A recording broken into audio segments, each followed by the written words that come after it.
ইউপিডিএফের আস্তানায় সেনাভিযানে AK-47 সহ গোলাবারুদ উদ্ধার।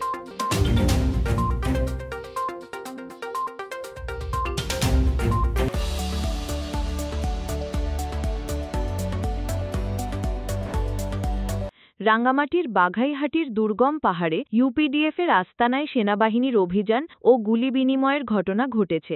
এ সময় আস্তানা থেকে AK-47 রাইফেল সহ অন্যান্য অস্ত্র গোলাবারুদ উদ্ধার করা হয়েছে। মঙ্গলবার সকালে এ তথ্য জানায় আন্তঃবাহিনী জনসংযোগ পরিদপ্তর আইএসপিআর জানায় রাঙ্গামাটির বাঘাইহাটের দুর্গম পাহাড়ে ইউপিডিএফের আস্তানায় সেনাবাহিনীর অভিযান এবং গুলি বিনিময়ের ঘটনা ঘটেছে।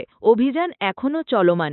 AK-47 সহ গোলাবারুদ উদ্ধার করা হয়েছে। অভিযান শেষে বিস্তারিত জানানো হবে। এ সময় একটি AK-47 রাইফেল, 3টি দেশীয় বন্দুক, একটি দেশীয় পিস্তল, একটি AK-47 ম্যাগাজিন, 6 রাউন্ড গুলি, একটি কার্তুজ, 42টি খালি কার্তুজ, 4টি ওয়াকি-টকি সেট ও ব্যাটারি, একটি অ্যামুনিশন পাউচ, একটি জিপিএস ডিভাইস, 3টি কলম আকৃতির গোপন ভিডিও ক্যামেরা, 2টি বোতাম আকৃতির গোপন ক্যামেরা, একটি স্পাই চশমা, ইউপিডিএফ লং লাইফ লেখা 5টি আর্ম ব্যান্ড, 3টি ইউপিডিএফ পতাকা, বিভিন্ন ধরনের 10টি বই এবং চাঁদা আদায়ের 2টি রসিদ বই উদ্ধার করা হয়।